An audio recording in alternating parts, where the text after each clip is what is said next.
Conto mistérios. Meu nome é Mariana. Tenho 29 anos e sou enfermeira do sono em uma clínica particular de Caruaru, Pernambuco. Trabalho com distúrbios do sono, apneia, insônia, paralisia do sono. É meu campo de atuação há 6 anos. Mas o que vou contar desafia tudo o que aprendi na faculdade. Desafia a ciência, desafia a medicina, porque tem casos que não são distúrbios neurológicos, são algo mais, algo que as avós sempre souberam, mas que a medicina moderna se recusa a aceitar. A pisadeira. A velha que senta no peito de quem dorme de barriga cheia, e ela é real. Eu a vi. E perdi uma paciente por causa dela. A clínica onde trabalho atende principalmente casos de insônia severa e paralisia do sono. Meu trabalho é monitorar pacientes durante a noite, registrar padrões cerebrais, movimentos oculares, respiração. Depois, os médicos analisam os dados e prescrevem tratamentos. Em setembro de 2022, uma paciente nova chegou. Dona Edileuza, 68 anos, aposentada, moradora de um bairro antigo de Caruaru. Ela tinha queixas de paralisia do sono recorrente. 3, 4 vezes por semana, sempre o mesmo padrão.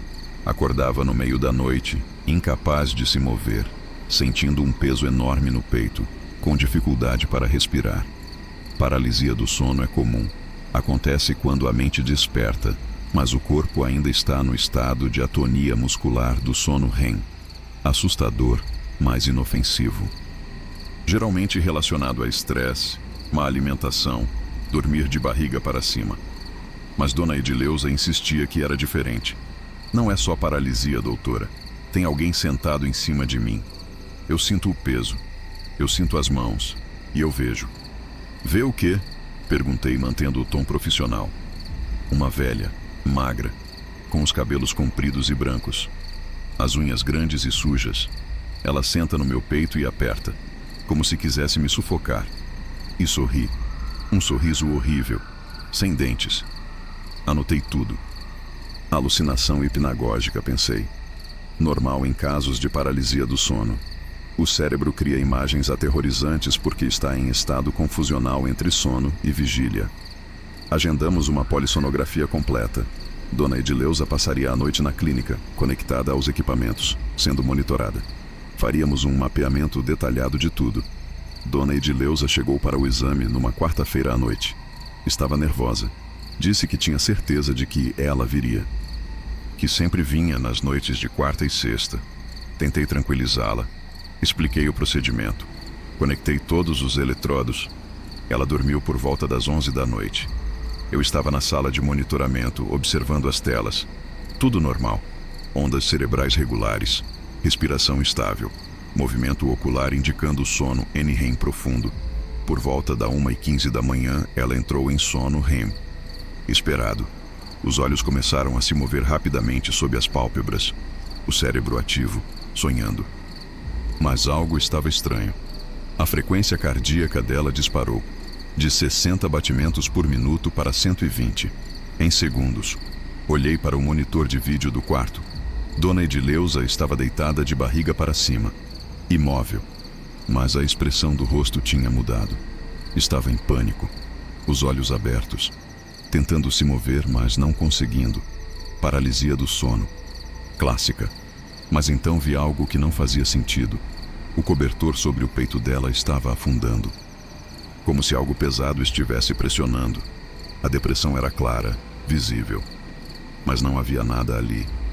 A câmera não mostrava nada além dela sozinha no quarto.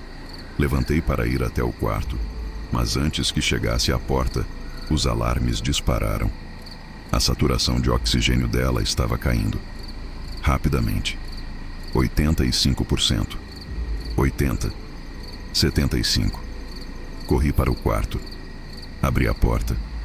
E parei. Havia algo ali. Não claramente. Mas eu via. Uma forma.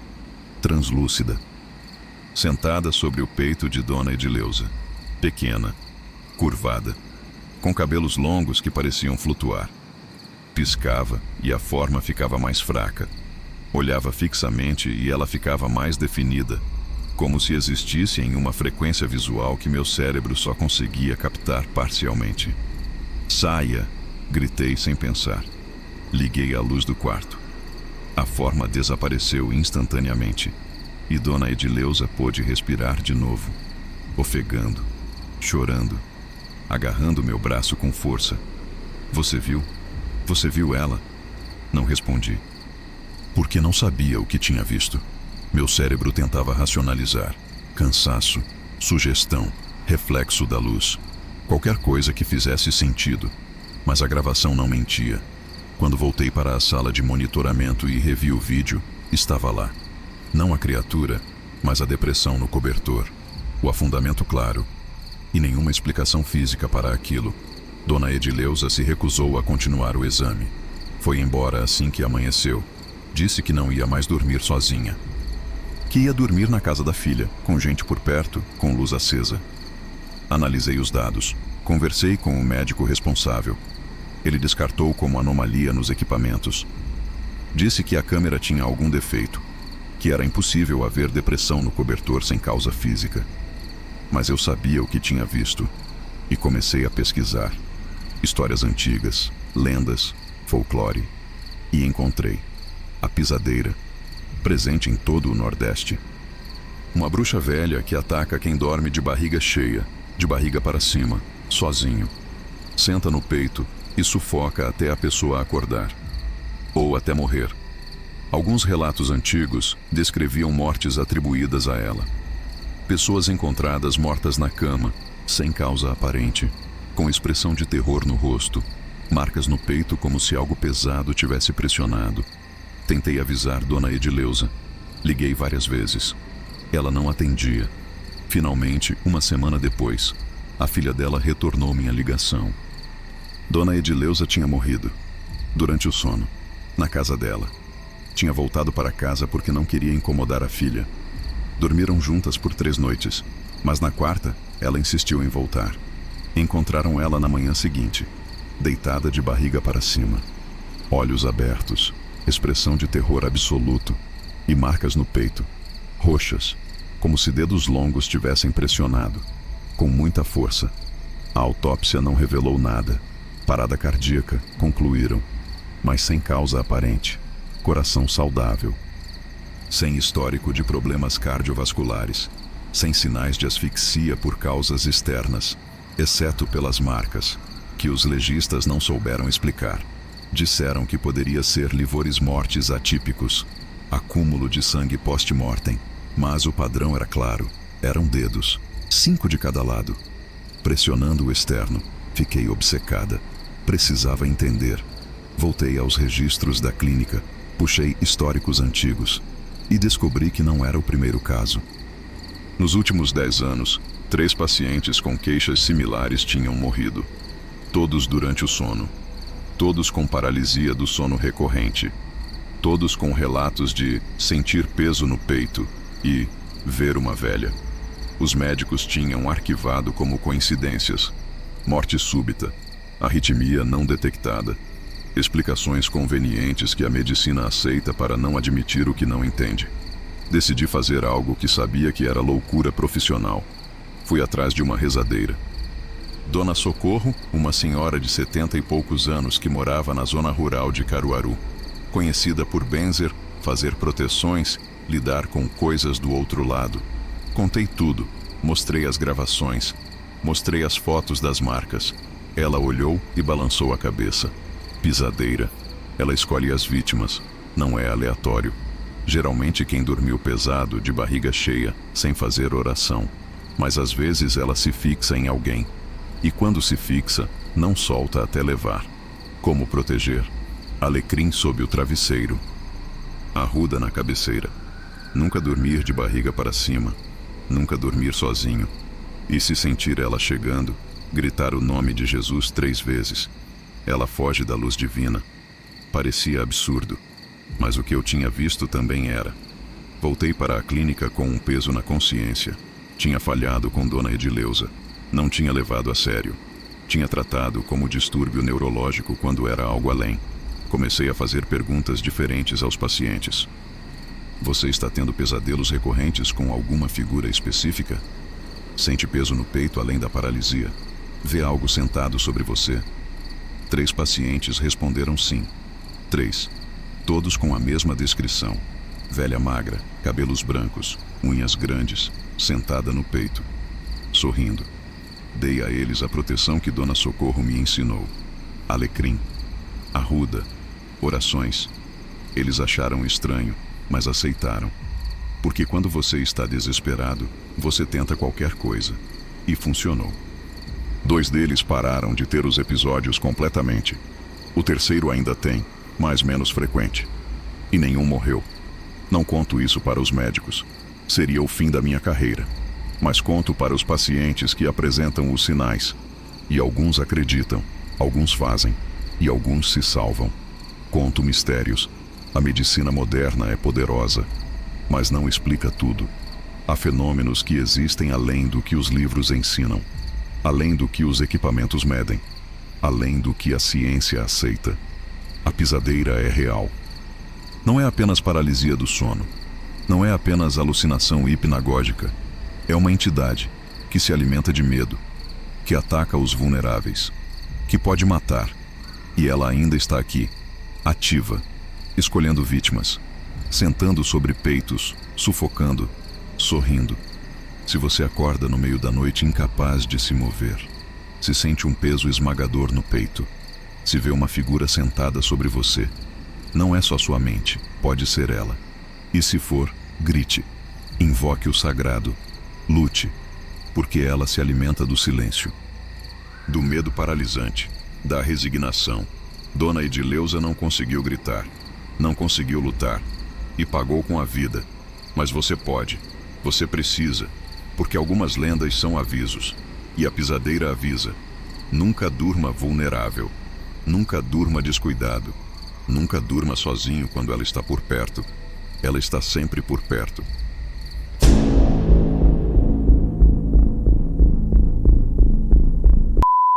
E aí, conto mistérios.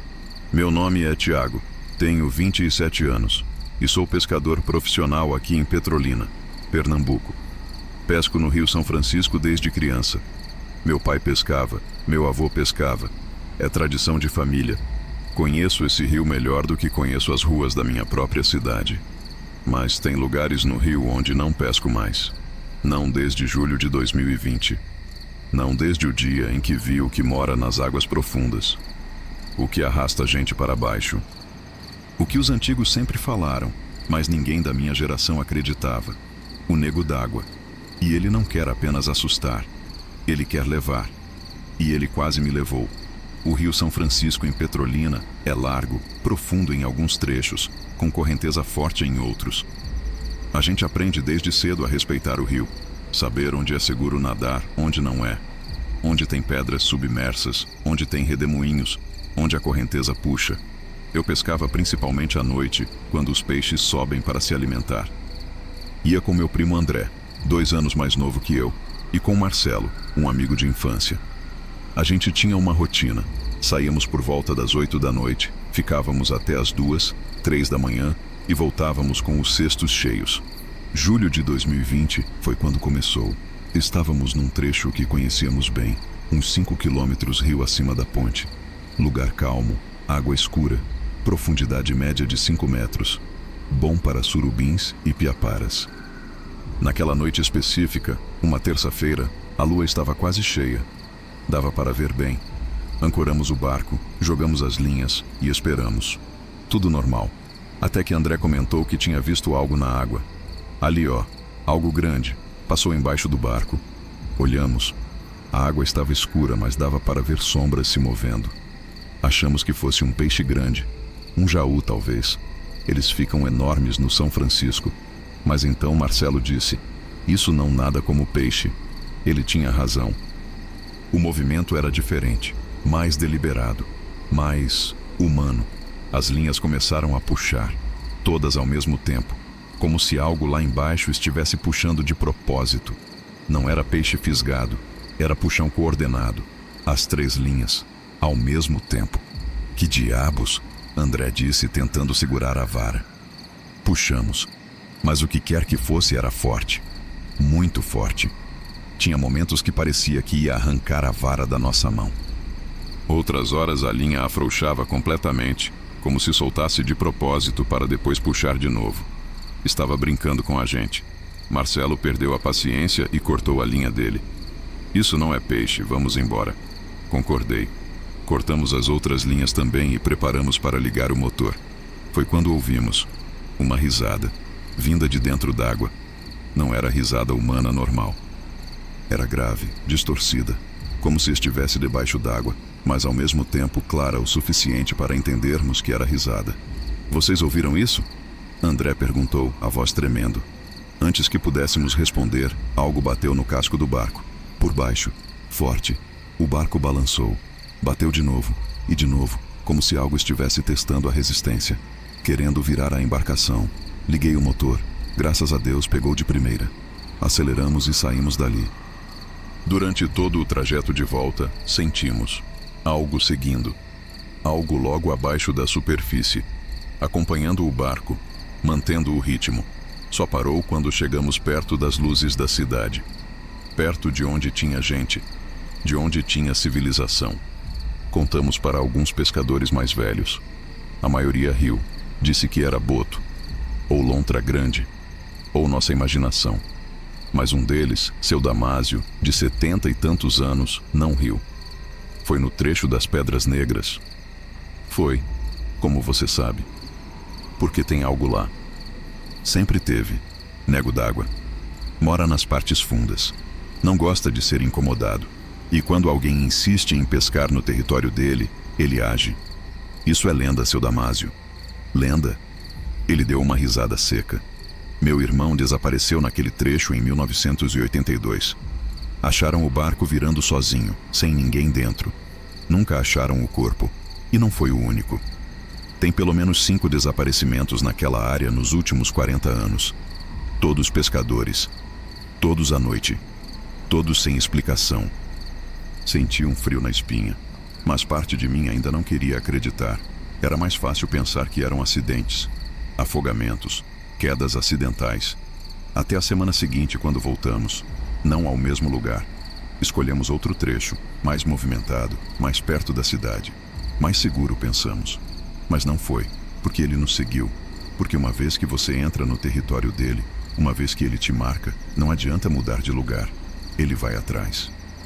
Estávamos pescando tranquilos, conversando, quando a água ao redor do barco começou a borbulhar. Como se algo estivesse girando lá embaixo, criando um redemoinho pequeno, proposital.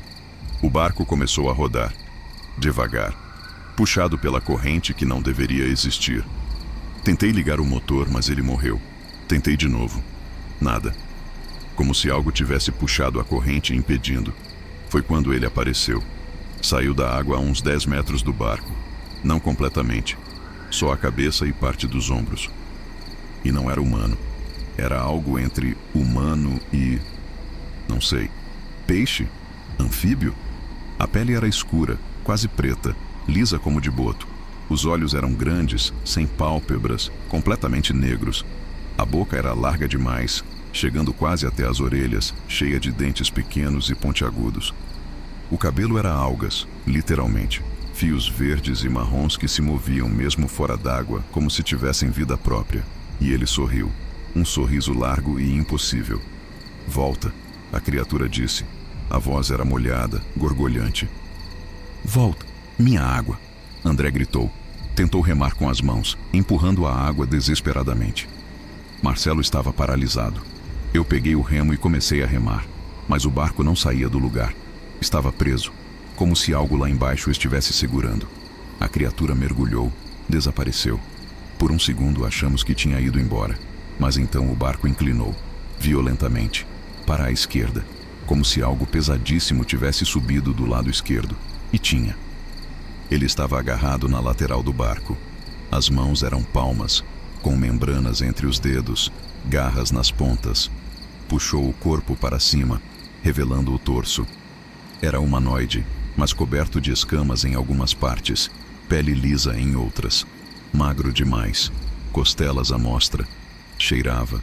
Cheiro de peixe morto, de lodo, de putrefação. Minha água, repetiu, olhando diretamente para mim. Você fica. Estendeu a mão na minha direção. Os dedos eram longos, as membranas pulsavam. As garras gotejavam água escura. Não pensei. Peguei a faca que usava para limpar peixe e cortei. Acertei a mão dele. A lâmina atravessou a membrana entre os dedos.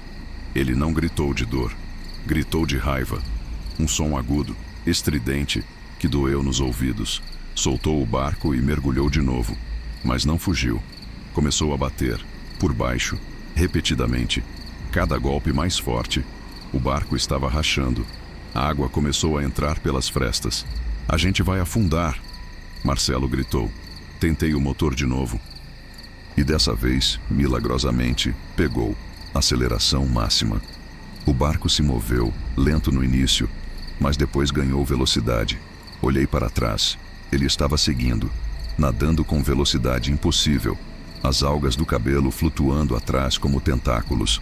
Mas conforme nos aproximávamos da cidade, das luzes, ele ia ficando mais lento, relutante, e finalmente parou. Ficou ali, 300 metros atrás, apenas observando, até afundar lentamente e desaparecer. Chegamos à margem com o barco meio afundado. Puxamos para a areia e só então vimos o estrago. O casco tinha marcas, garras, arranhões profundos. E na lateral, onde ele tinha se agarrado, havia sangue. Não era sangue vermelho, era esverdeado, viscoso. Coletamos um pouco numa garrafa. Não sei porquê.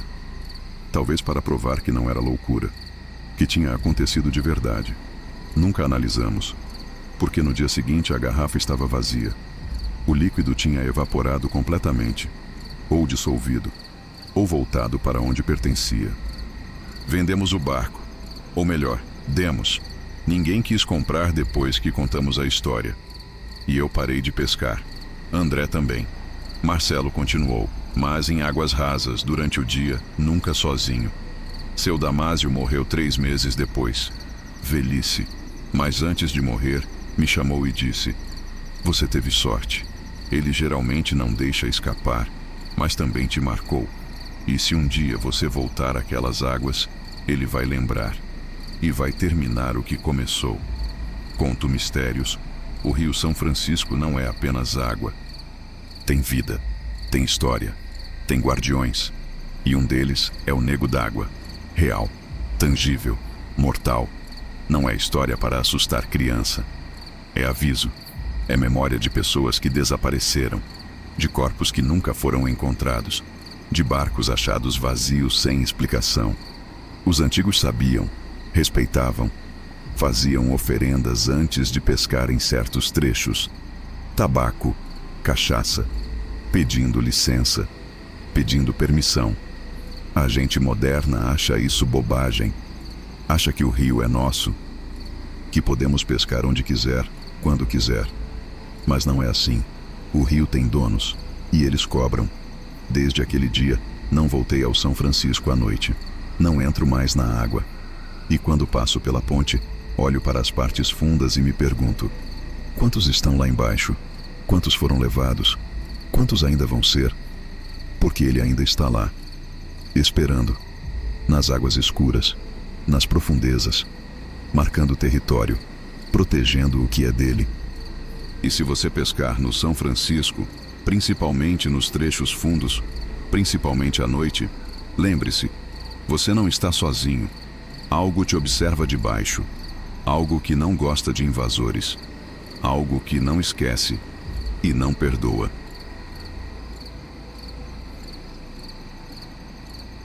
Conto mistérios. Vou usar apenas o nome de batismo. Me chamo Severina, mas podem me chamar de Sinhá.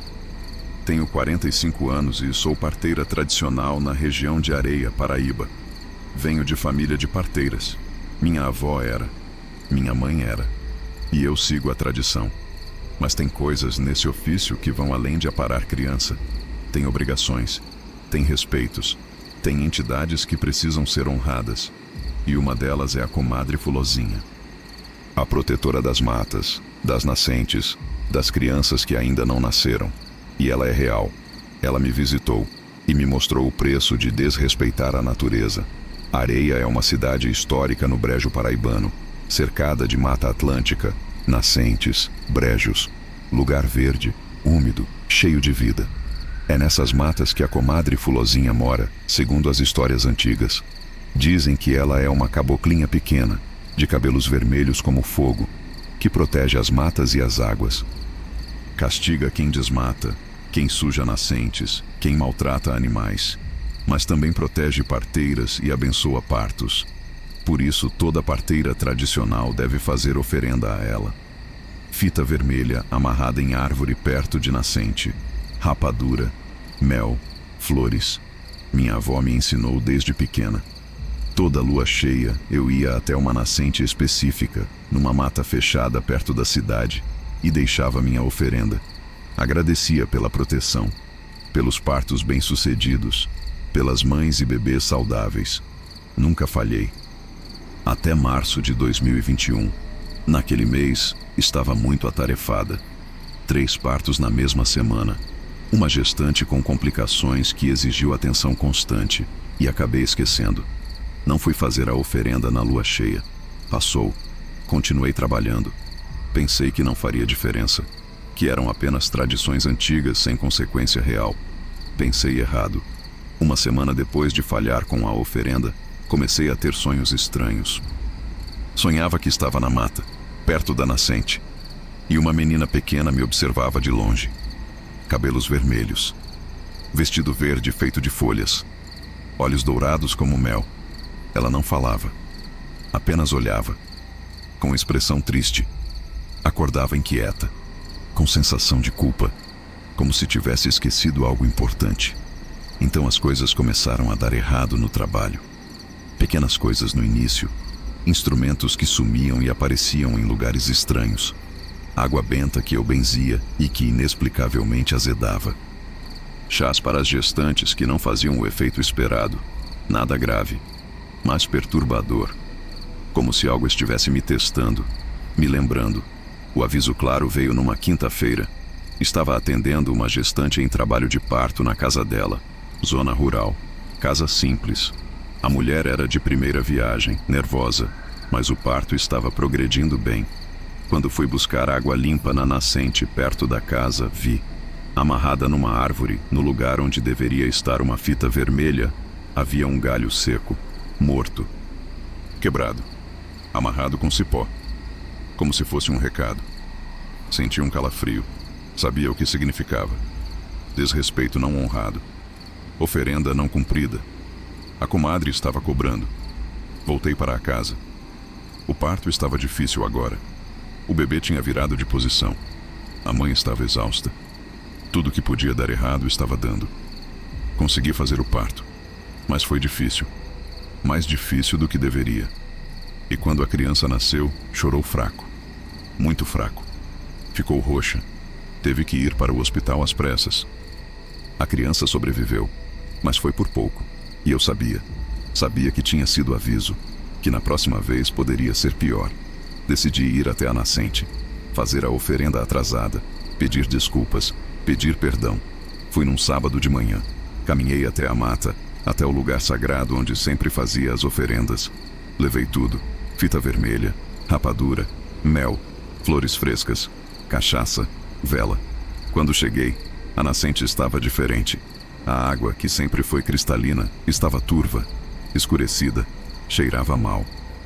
Não era poluição, era como se estivesse morta. Amarrei a fita, coloquei as oferendas, acendi a vela e pedi, em voz alta, desculpas, perdão. Prometi nunca mais falhar. A mata ficou em silêncio, completo. Nem pássaro, nem inseto, nada. Então ouvi passos leves, vindo da mata fechada, pequenos, como de criança, se aproximando. E ela apareceu. Não era como nos sonhos, era mais real, mais física. Uma menina de aparentes 7, 8 anos. Cabelos vermelhos e cacheados que brilhavam mesmo sob a sombra das árvores. Vestido feito de folhas vivas que se moviam como se tivessem vento, mas o ar estava parado. Pele morena como terra molhada. E os olhos, dourados, penetrantes, antigos. Você esqueceu, ela disse. A voz era de criança, mas com eco, como se várias vozes falassem juntas. Caí de joelhos. Esqueci, comadre. Perdão. Não foi por desrespeito. Foi descuido. Ela interrompeu. E descuido com o sagrado é desrespeito. Baixei a cabeça. Ela estava certa. 3 partos vão falhar, ela disse. Para você aprender, para não esquecer nunca mais. Levantei o rosto em pânico. Não, por favor. As mães, as crianças, elas não têm culpa. Não têm, ela concordou. Mas você tem, e o preço precisa ser pago. Antes que eu pudesse responder, ela se virou e voltou para a mata. Os passos foram ficando mais distantes até desaparecerem, e quando olhei para a nascente, a água estava clara de novo. Cristalina. Como se nada tivesse acontecido. Mas eu sabia. A sentença tinha sido dada. Nas semanas seguintes, vivi em agonia. Cada parto que atendia, tinha medo de ser um dos 3. Rezava. Fazia todas as proteções que conhecia. Mas sabia que não adiantaria. Quando a comadre decide, não há reza que desfaça. O primeiro foi 2 semanas depois. Parto gemelar. Uma das crianças nasceu morta, cordão enrolado no pescoço. Não consegui salvar. A segunda criança nasceu bem, mas perder uma me destruiu. O segundo foi 1 mês depois. Parto prematuro. A criança era pequena demais. Não conseguiu respirar direito. Morreu 3 horas depois no hospital. Não houve nada que eu pudesse fazer. 2 partos falhados. Faltava 1. Fiz oferendas todos os dias. Ia à nascente. Implorava. Pedia para que o terceiro não acontecesse. Que 2 fosse suficiente. Que ela tivesse misericórdia. Na lua cheia de maio, voltei à nascente. E ela estava lá, esperando. Por favor. Implorei antes mesmo que ela falasse. Já paguei. 2 vidas. Não deixe uma terceira morrer por minha culpa. Ela me olhou em silêncio por um longo tempo. Então disse: Você aprendeu? Aprendi. Nunca mais vou esquecer. Nunca mais vou desrespeitar. O sagrado não é opcional, ela disse. Não é superstição, é vínculo. Entre você, a natureza e as vidas que você ajuda a trazer. Quebra o vínculo, quebra a proteção. Eu sei, eu entendo agora. Ela se aproximou, colocou a mão pequena sobre minha cabeça. A mão era quente. Como terra sob o sol, como vida, a terceira criança vai viver, ela disse, mas não por minha graça, por sua consciência. Você vai trabalhar em dobro, vai rezar em dobro, vai proteger em dobro e vai conseguir. Levantou a mão e recuou. Não esqueça nunca mais. E desapareceu, como fumaça, como se nunca tivesse estado ali. O terceiro parto foi 2 semanas depois. Era uma gestante que já tinha perdido 3 bebês antes. Gravidez de alto risco. Todo mundo desencorajou ela a tentar de novo. Mas ela insistiu e me procurou. Foi o parto mais difícil da minha vida. Trabalho de parto de 19 horas. Complicações atrás de complicações. A criança não descia. O coração ficava fraco. A mãe estava exausta. Mas eu não desisti. Fiz tudo o que sabia. Tudo o que aprendi. Rezei. Benze. Usei cada técnica, cada conhecimento que carregava. E finalmente, quando achei que ia perder, a criança nasceu. E chorou. Forte, saudável. Viva. A mãe chorou. Eu chorei. E soube que a comadre tinha cumprido a palavra. Tinha me dado a chance. E eu tinha aproveitado. Desde aquele dia nunca mais falhei uma oferenda. Nunca mais esqueci. Vou à nascente toda lua cheia. Sem falta. Sem exceção. Porque aprendi. Conto mistérios. A comadre. Fulozinha não é lenda. É guardiã. É protetora. É juíza. Ela cuida das matas, das águas, das crianças que ainda não nasceram. E cobra de quem tem obrigação com ela. Parteira tradicional tem vínculo com ela. É parte do ofício. Não é opcional. Não é folclore. É real. E tem consequências quando desrespeitado. 2 crianças morreram porque eu esqueci. Porque achei que não fazia diferença. Porque subestimei o sagrado. E carrego essa culpa até hoje. Vou carregar para sempre. Mas também aprendi que há forças além do que vemos, que a natureza tem consciência, que algumas tradições existem por razões que vamos além da superstição. Se você trabalha com a natureza, se depende dela, se mexe com vida e morte, respeite, honre, faça as oferendas, cumpra os rituais, não por medo, mas por consciência, por reconhecimento de que não estamos sozinhos neste mundo e que algumas entidades protegem, mas também cobram. E quando cobram, o preço é alto. Sempre é. A comadre me ensinou. E eu nunca mais vou esquecer. Nunca mais.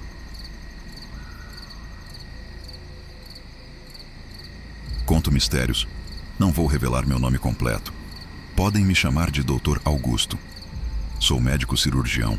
Tenho 58 anos e trabalho há mais de 30 anos em hospitais do interior da Paraíba, principalmente em Campina Grande. Já vi de tudo em sala de cirurgia: acidentes, violência, doenças raras. Mas o que aconteceu em novembro de 2019 foi algo que nenhum livro de medicina explica. Algo que os relatórios oficiais classificaram como ataque de animal não identificado. Mas eu sei o que era, porque vi as marcas, porque conversei com a vítima antes dela morrer. Era o Papa Figo, o velho que rouba o fígado de crianças. E ele é real, terrivelmente real. Papa Figo é uma das lendas mais assustadoras do Nordeste. Todo mundo ouviu quando criança. É a história do velho misterioso que sequestra crianças, corta a barriga e rouba o fígado para fazer remédio contra a lepra. Usavam essa história para ensinar as crianças a não falarem com estranhos, a não aceitarem doces de desconhecidos. Eu achava que era apenas isso: história pedagógica, ferramenta de controle parental. Nada além de folclore urbano sem base real. Em novembro de 2019, estava de plantão num sábado à noite. Plantão tranquilo, poucas emergências. Por volta das 3 da manhã, uma ambulância chegou com uma criança. Menino de 9 anos, inconsciente, sangrando muito. O paramédico que trouxe estava visivelmente abalado. Disse que encontraram o menino numa zona de mata fechada na periferia da cidade, sozinho, caído, com ferimentos estranhos no abdômen. Levamos direto para a sala de cirurgia. Quando abri a camisa dele para avaliar, congelei.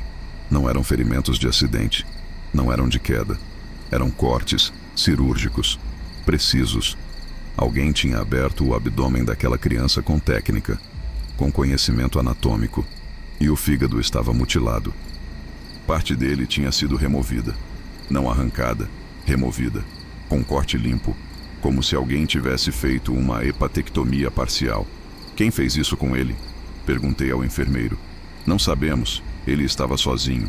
Ninguém viu nada. Trabalhamos por 4 horas. Conseguimos estabilizar, controlar a hemorragia, reparar o que foi possível. Mas o menino estava em estado crítico. Levamos para a UTI. Ele acordou no dia seguinte, delirante, com febre, mas consciente o suficiente para falar. E o que ele contou me deu arrepios. O menino se chamava Lucas. Morava num bairro pobre da periferia de Campina Grande. Na sexta-feira à noite, estava voltando da casa de um amigo quando um velho o abordou. Homem magro, muito pálido, com roupas escuras e um cheiro forte de remédio. O velho ofereceu dinheiro. Disse que precisava de ajuda para carregar umas caixas até um carro. Lucas desconfiou, mas o homem insistiu. Mostrou uma nota de R$ 50. Para uma criança pobre, era muito dinheiro. Lucas aceitou. Seguiu o velho até um carro velho estacionado perto da mata. Mas não havia caixas. Quando percebeu, já era tarde. O velho pegou ele por trás. Colocou algo no rosto dele. Um pano com cheiro químico. Lucas apagou. Acordou numa espécie de galpão. Escuro. Frio. Amarrado numa mesa de metal. E o velho estava ali, com instrumentos cirúrgicos, bisturis, pinças, organizados numa bandeja. Não vai doer muito, o velho disse, a voz rouca e cansada. Eu preciso disso. Você é jovem. Vai crescer de novo, Lucas gritou. Tentou se soltar, mas o velho era mais forte do que parecia. Ele preparou uma injeção. Aplicou no braço de Lucas. Anestesia local, provavelmente. E então começou. O velho cortou. Abriu o abdômen de Lucas com precisão cirúrgica. A criança sentia pressão, puxões, mas não dor. A anestesia funcionava, mas ele via tudo. Via o velho enfiando as mãos dentro dele. Via o sangue. Via o próprio fígado sendo manipulado. O velho cortou um pedaço. Colocou num recipiente com gelo. E então, inexplicavelmente, parou. Como se tivesse sido interrompido. Largou os instrumentos e saiu correndo do galpão. Deixou Lucas lá, aberto, sangrando. Lucas não sabe quanto tempo passou. Talvez minutos, talvez horas. Conseguiu se soltar das amarras frouxas. Saiu cambaleando do galpão. Caminhou até desmaiar na beira da estrada, onde foi encontrado. Chamei a polícia imediatamente. Contei tudo. Eles fizeram perguntas. Pegaram o depoimento de Lucas. Mas percebi o ceticismo. Achavam que era história inventada, que talvez fosse tráfico de órgãos, ou um ataque sexual que a criança estava distorcendo por trauma. Mas eu sabia que não era, porque os detalhes batiam. O tipo de corte, a técnica, a remoção parcial do fígado especificamente, e principalmente, o motivo. Por que só o fígado? Perguntei ao detetive. Se fosse tráfico de órgãos, levariam rins, córneas, coração. Por que só um pedaço do fígado? Ele não soube responder. Comecei a pesquisar. Casos similares. Encontrei 3 nos últimos 15 anos. Todas na região de Campina Grande e cidades vizinhas. Todas crianças. Todas com cortes abdominais cirúrgicos. Todas com remoção parcial ou total do fígado. 2 tinham sobrevivido. Uma tinha morrido por hemorragia. E todas descreviam o mesmo agressor. Velho magro, muito pálido, cheiro de remédio, falando sobre precisar do órgão, sobre fazer remédio. Foi quando lembrei da lenda, Papa Figo. A história dizia que era um velho com lepra, ou alguma doença grave, que acreditava que comer fígado de criança curava, ou que usava o órgão para fazer um remédio milagroso. Parecia absurdo, mas as evidências estavam ali. Alguém estava realmente caçando crianças, removendo fígados, usando para algum propósito doente. Lucas piorou no 3º dia. Infecção generalizada. Sepse. Fizemos tudo o que podíamos, mas ele estava fraco demais. Morreu numa quinta-feira de manhã, com 9 anos. Por causa de um monstro que a gente achava que era apenas história.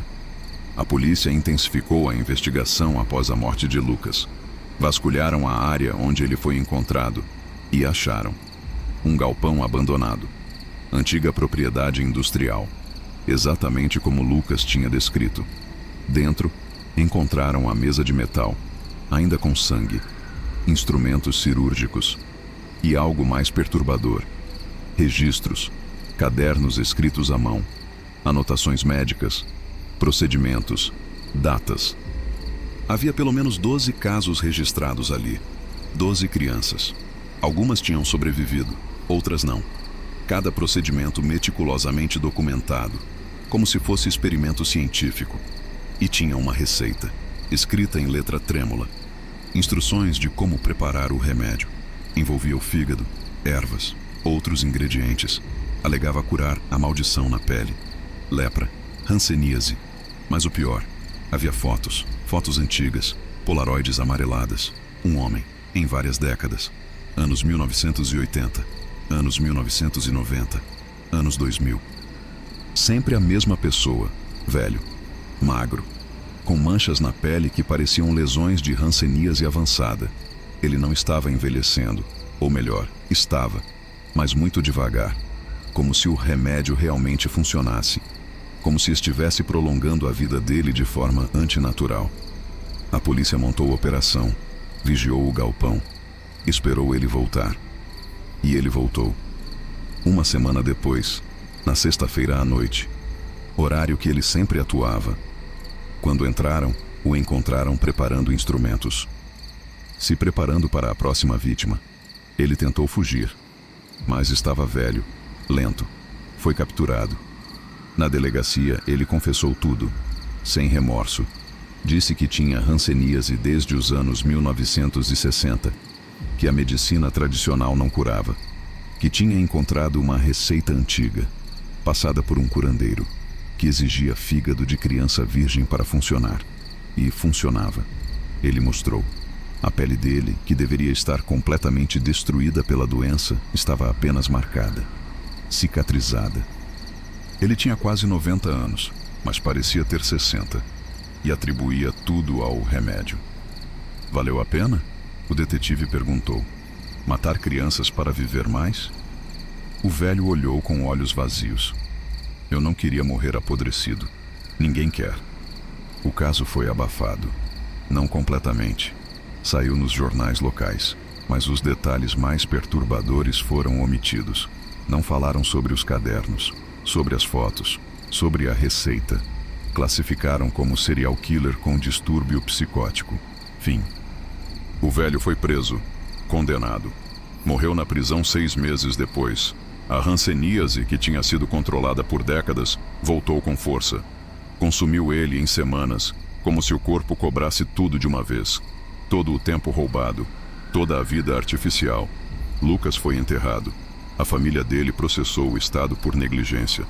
Ganharam uma indenização que não trouxe o filho de volta.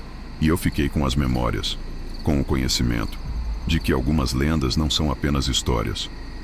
São avisos baseados em eventos reais, em monstros reais, que existiram, que talvez ainda existam. Conto mistérios. O Papa Figo foi real. Não sei se ainda é. Não sei se existem outros.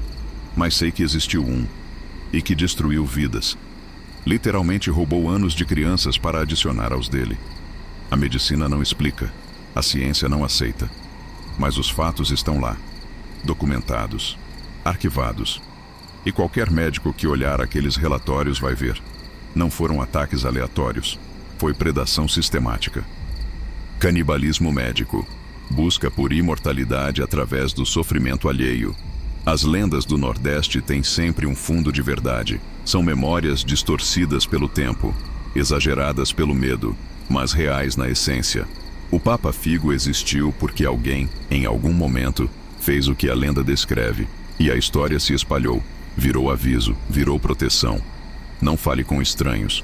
Não aceite nada de desconhecidos. Não vá para lugares isolados. Não são apenas regras de segurança. São escudos contra monstros reais. E se você é pai, se tem filhos, leve a sério, porque o Papa Figo pode ser lenda agora, mas já foi real. E monstros não morrem, apenas mudam de forma. Encontram novas vítimas, novas desculpas. Proteja suas crianças, sempre.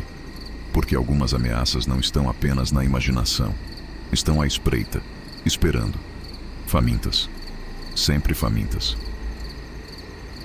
Comente seus relatos de terror para serem contados nos próximos vídeos. Se inscreve no canal para não perder nenhum relato.